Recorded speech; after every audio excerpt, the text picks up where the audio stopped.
High Commander Vextrol stood before the Zarkonian High Council, his crystalline exoskeleton dimming with shame as he delivered his report. The chamber's bioluminescent walls pulsed with an anxious red glow, matching the mood of the assembled council members. Honored Council, I regret to inform you that Operation Silent Veil has failed catastrophically. Vextrol's voice resonated through his translator matrix. Our infiltration units on Earth have been completely compromised. The council chamber erupted in chittering sounds of disbelief. The Zarkonian Empire had never failed an infiltration operation in its 12,000 years of expansion. Their shape-shifting technology was perfect. Their strategic planning was immaculate. How could these primitive humans have detected them? Supreme Counselor Nixithera raised her primary appendage, silencing the chamber. "Explain," she commanded, her crystalline form shifting from diplomatic blue to interrogative purple. Vextrol activated the holographic display, showing footage from their failed operation. We followed standard infiltration protocols. Our agents assumed the forms of their world leaders, scientists, and military commanders. Everything proceeded according to plan for the first 3 lunar cycles. Then, he paused, his exoskeleton flickering with distress. Then they started noticing things we never anticipated. The footage showed humans in various situations, displaying behaviors that defied Zarkonian understanding. A soldier throwing himself on an explosive device to save his companions. A mother lifting a ground transport vehicle to rescue her trapped child. A group of civilians running into a burning structure to save strangers. The humans possess something we failed to account for in our simulations, Vextrol continued. They call it intuition. They sensed something was wrong with our infiltrators, not through technology or logic, but through what they call gut feelings. Our perfectly replicated leaders were detected because they lacked what humans call emotional intelligence. The council watched in stunned silence as the footage showed human security forces systematically exposing and capturing Zarkonian infiltrators. The humans had developed a simple yet effective detection method. They told jokes. Humor, Vextrol explained, his tone carrying a mix of frustration and reluctant admiration. Our infiltrators couldn't replicate it convincingly. The humans use complex wordplay, context-dependent references, and something called sarcasm. Our most sophisticated behavioral algorithms couldn't keep up. But it wasn't just the humor that had undone their perfect plan. The footage continued, showing humans displaying incredible adaptability in crisis situations. When their traditional weapons proved ineffective against Zarkonian technology, they improvised with everyday items. A group of university students had successfully trapped an infiltrator using nothing but household chemicals and sporting equipment. Their creativity in combat situations is unprecedented, Vextrol admitted. They don't follow any predictable pattern of escalation. When confronted with superior technology, they don't retreat, they innovate. They turned our own shape-shifting technology against us using primitive electromagnetic devices cobbled together from entertainment systems. The council chamber grew colder as the implications became clear. Supreme Counselor Nixithera's crystalline form shifted to a deep, contemplative green. What are our losses? 47 infiltration units captured, 23 destroyed. And Vextrol's voice faltered. They've begun reverse engineering our technology. Early reports suggest they're already developing countermeasures we never thought possible. They're not just learning from our technology. They're improving it. The footage showed a laboratory where human scientists had modified Zarkonian shape-shifting technology to work with their own biology. They had achieved in weeks what had taken Zarkonian scientists centuries to perfect. Most disturbing of all, Vextrol continued, is their response to learning they're not alone in the universe. Instead of fear or submission, they've shown excitement. Their global communications networks are buzzing with plans and preparations. They're not cowering. They're mobilizing. Supreme Counselor Nixithera rose, her crystalline form now pulsing with urgent patterns. You mean to tell me that not only have we failed to subjugate these humans, but we've actually accelerated their technological development, and united them against a common threat. Yes, Supreme Counselor. And there's more. Vex Troll's form dimmed further. They've begun broadcasting messages into space, not in fear or surrender, but in challenge. They're actively seeking other species who might have been targeted by our empire. They're offering alliance and protection against us. The council chamber erupted in chaos. 12,000 years of perfect conquest, undone by a species that had only achieved spaceflight in the last century. A species that turned failure into opportunity, fear into determination, and threat into innovation. Supreme Counselor, Vex Troll concluded, I recommend immediate withdrawal from the Sol system and a complete reassessment of our expansion protocols. The humans are unlike any species we've encountered. They don't just survive. They thrive on adversity. And now they know we exist. As the council descended into urgent deliberation, the final footage played. A human child examining a captured piece of Zarkonian technology, not with fear, but with wide-eyed wonder and a smile that promised both discovery and defiance. The Empire had made a grave mistake. They had awakened not just a species, but a force of nature that would reshape the galaxy. The age of easy conquest was over. The humans were coming. General Kira Paddle stood at the viewport of the newly commissioned Earth defense vessel Humanity's Hope, watching the stars blur past as they pushed the captured Zarkonian drive technology to its limits. 6 months had passed since the failed infiltration of Earth, and humanity had not wasted a single day. Status report, she commanded, her voice steady despite the tension hanging in the air. Commander James Rodriguez, her second in command, approached with a holographic display. The Zarkonian diplomatic vessel is maintaining position at the designated coordinates. They're broadcasting their surrender protocols, but he paused, frowning at the data. Something feels off about their energy signatures. Kira nodded, having learned to trust human instincts over alien protocols.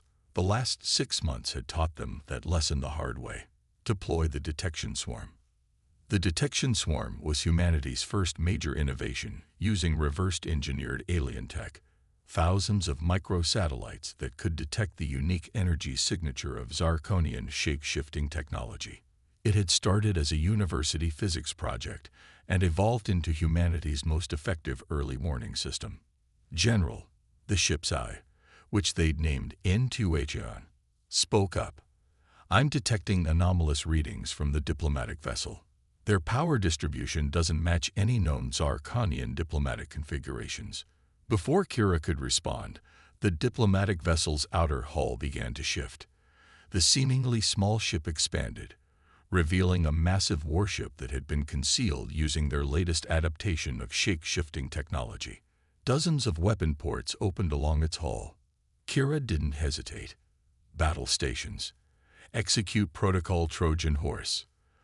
The crew moved with practiced precision. They had drilled for this scenario countless times, knowing the Zarkonians would eventually try to adapt their tactics. What the aliens didn't understand was that humans had spent centuries writing stories about exactly this kind of deception. They're charging weapons, Rodriguez reported. Perfect, Kira smiled. Spring the trap. The detection swarm, which had surrounded the Zarkonian vessel, suddenly activated its secondary function. Each microsatellite generated a localized electromagnetic pulse, specifically calibrated to disrupt Zarkonian shape-shifting technology. The massive warship began to glitch, its hull struggling to maintain cohesion. Launch boarding parties, Kira commanded. Let's show them why humans make terrible enemies but excellent teachers. The boarding parties were another uniquely human innovation.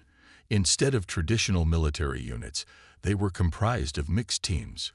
Combat veterans paired with engineers, hackers working alongside physicists, and even a few video game designers who had proven remarkably adept at predicting and countering alien tactical patterns.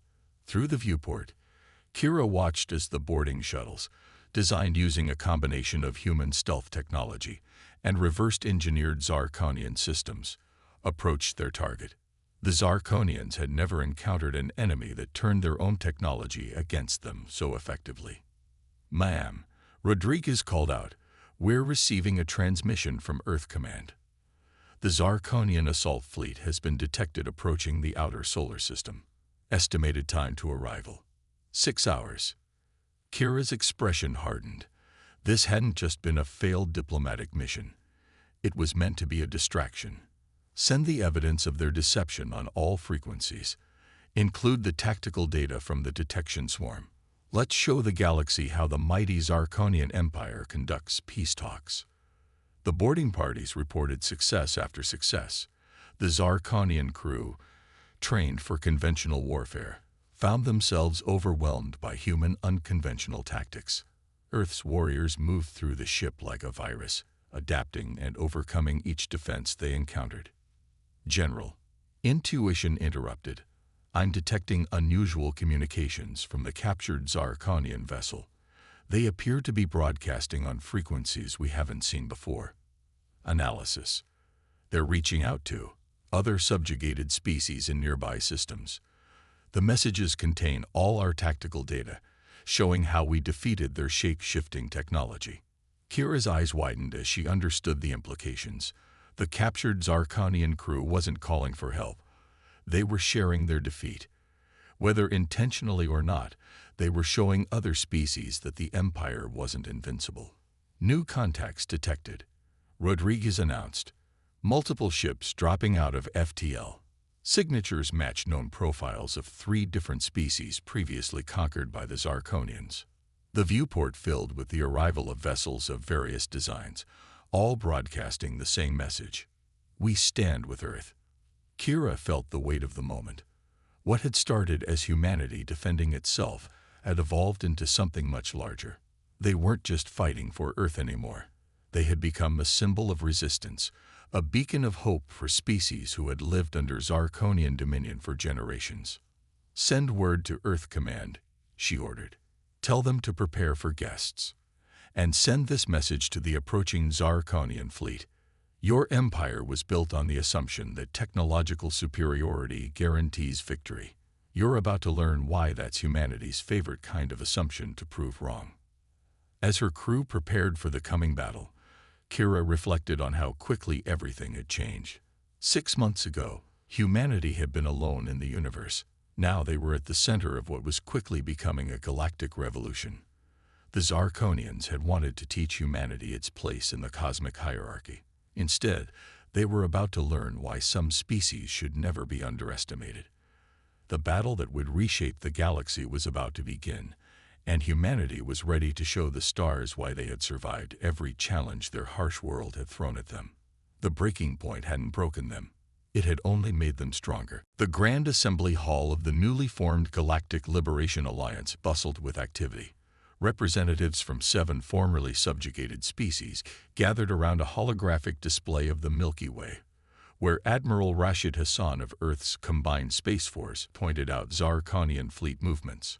"Their empire is experiencing something they've never faced before," Hassan explained, his weathered face illuminated by the holographic stars. "Internal rebellion combined with external pressure.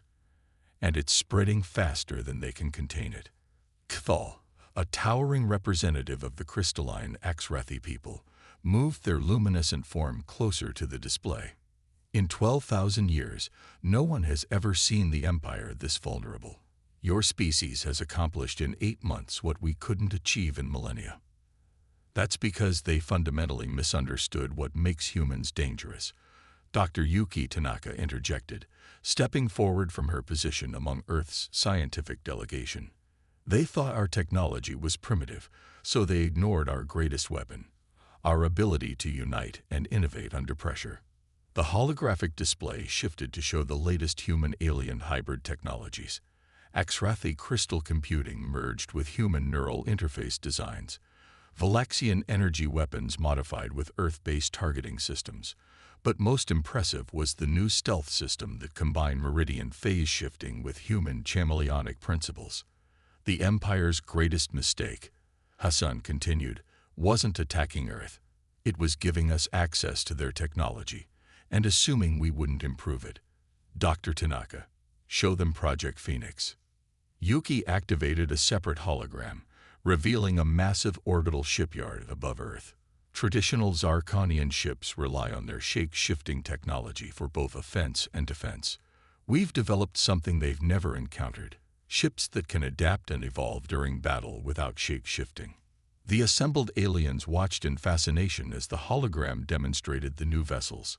Instead of changing their entire form, the ships featured modular sections that could reconfigure in real time, allowing for tactical adaptation without the vulnerabilities of Zarkonian technology. But the ships aren't the real breakthrough, Yuki added with a hint of pride. The true innovation is how we crew them. The display showed the interior of one of the new vessels. Unlike traditional military ships with rigid command structures, these featured mixed crews of humans and aliens, each bringing their unique strengths to the operation. We call it the synthesis protocol, Hassan explained. Humans excel at improvisation and unconventional thinking. By combining that with the specialized abilities of our allies, we've created something entirely new. The Meridians provide their superior navigation skills, the Axrathi handle quantum calculations, and the Valaxians manage energy distribution, all coordinated by human intuition and tactical flexibility. Suddenly, the assembly was interrupted by urgent alerts. A Zarkonian flotilla had been detected approaching a rebel system in the Carina Arm. The Empire was making another push to reassert control. Perfect timing. Hassan smiled. You're about to see Synthesis Protocol in action. Launch the Phoenix fleet. Across Earth orbit, 12 ships of the new design powered up their hybrid drives. Each vessel represented the combined technological achievements of 8 species, commanded by crews who had learned to work together despite vast biological and cultural differences. The Phoenix fleet's first deployment was being broadcast across every liberated system. The Zarkonians had unwittingly created the perfect conditions for their own downfall. They had given the galaxy a common enemy and humanity a reason to reach for the stars. As the fleet engaged the Zarkonian forces, the difference was immediately apparent. Where Imperial ships relied on brute force and technological superiority, the Phoenix fleet moved like a coordinated organism. Human tactical officers made split-second decisions based on Axrathi sensor data, while Meridian navigators executed maneuvers that should have been impossible. They're retreating, Thal announced, their crystalline form pulsing with excitement as they watched the battle unfold.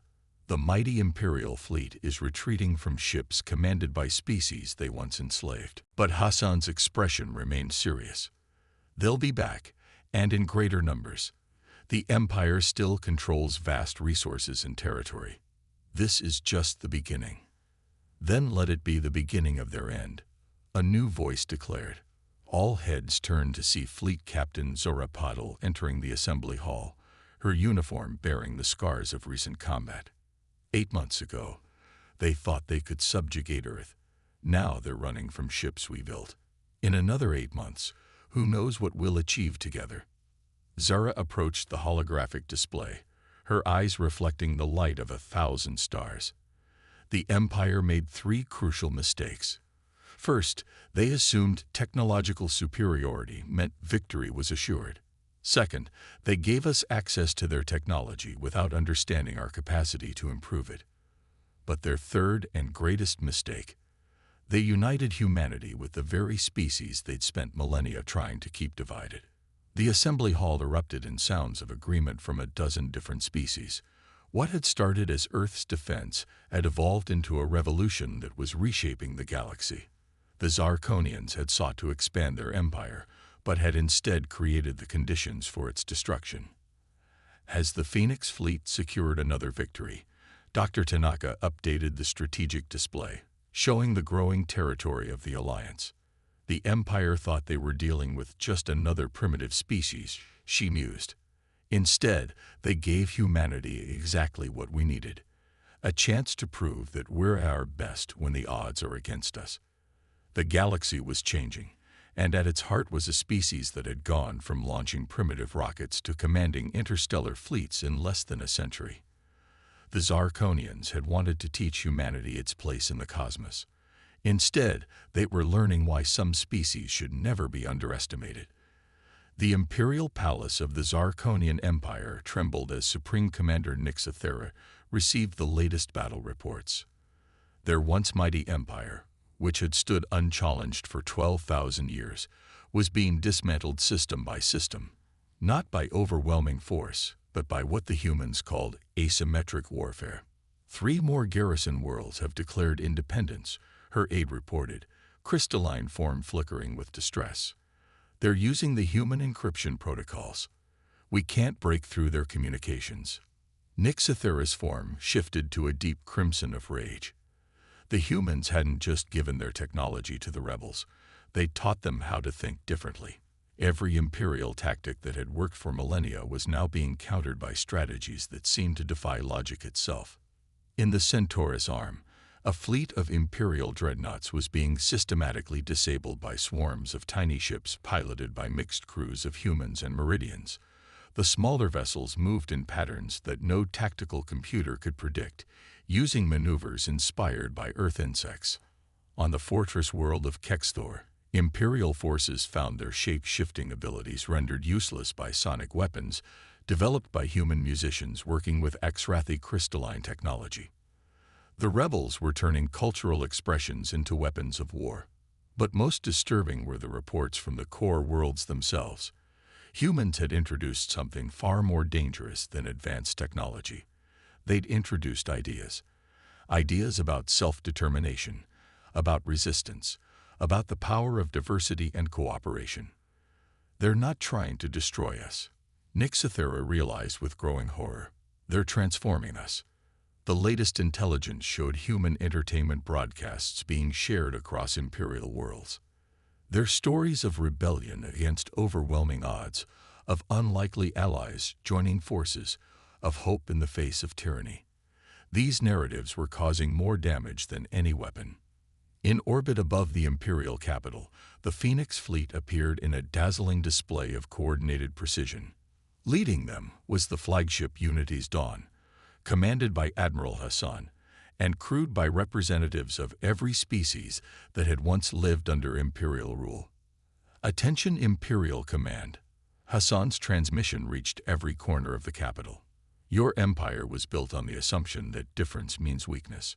We're here to show you why that assumption will be your downfall. The Galactic Lesson. 1 year to the day after the Zarkonians' failed attempt to infiltrate Earth, representatives from across the galaxy gathered in the newly constructed Unity Station in Earth orbit. The station itself was a testament to the changes sweeping through known space. Its design incorporated architectural elements from 24 species, creating something entirely new and beautiful. Supreme Counselor Nixithera, now speaking as the representative of the reformed Zarkonian Confederation, addressed the assembled delegates. Her crystalline form shifted through colors of humility and hope as she spoke. "We thought ourselves the pinnacle of evolution," she admitted. "Our technology was unmatched, our empire unchallenged. Then we encountered humanity, and everything we thought we knew was proven wrong." The gathered delegates, human, Xrathi, Meridian, Valaxian, and yes, even Zarkonian, listened as she continued. "We saw their primitive technology and thought them weak. We saw their divisions and thought them vulnerable. We saw their emotions and thought them unstable. We were wrong on every count." Dr. Yuki Tanaka stepped forward, now serving as Earth's Secretary of Interstellar Relations. "The greatest discoveries often come from the most dramatic mistakes," she offered. "Your attempt to conquer Earth led to something far more important, the birth of true galactic cooperation." The station's main viewport showed the combined fleet exercises taking place nearby. Ships of every design and origin moved in perfect coordination, their crews representing the incredible diversity of sapient life. What had started as a desperate alliance against the Empire had evolved into something unprecedented. A galactic community based on mutual respect and shared innovation. The humans taught us something we had forgotten in 12,000 years of empire, Nixithera concluded. True strength doesn't come from domination or technological superiority. It comes from our ability to learn from each other, to adapt, to grow. Fleet Captain Zora Patel, her uniform now bearing the insignia of the United Galactic Fleet, raised her glass in a toast. "To the future we build together," she declared, "and to the lesson that changed the galaxy. Never underestimate a species that turns adversity into opportunity." As the celebration continued, Admiral Hassan stood at the viewport, watching the stars. A young Zarkonian delegate approached him, their form shifting with curiosity. "Admiral," they asked, "do you ever wonder what would have happened if we had never tried to infiltrate Earth?" Hassan smiled. "The same thing that would happen if you never challenged a human to do the impossible. You'd never discover just how possible it really was." In the depths of space, the combined fleets continued their exercises, each ship a testament to what could be achieved when different species worked together. The Empire's greatest mistake had led to the galaxy's greatest advancement, proving once and for all that sometimes the best way to shape the future is to be proven utterly wrong about what's possible. As Unity Station orbited Earth, its diverse inhabitants working, learning, and growing together, one thing became clear: the galaxy had learned its lesson. Humanity wasn't just another species to be conquered or controlled. They were the catalyst that had transformed competition into cooperation, turning an empire of fear into a community of hope. The stars themselves seemed to shine brighter, illuminating a future that no single species could have achieved alone. The Zarkonians had sought to teach humanity its place in the cosmic order. Instead, humanity had taught the galaxy that the only true order is the one we create together. End.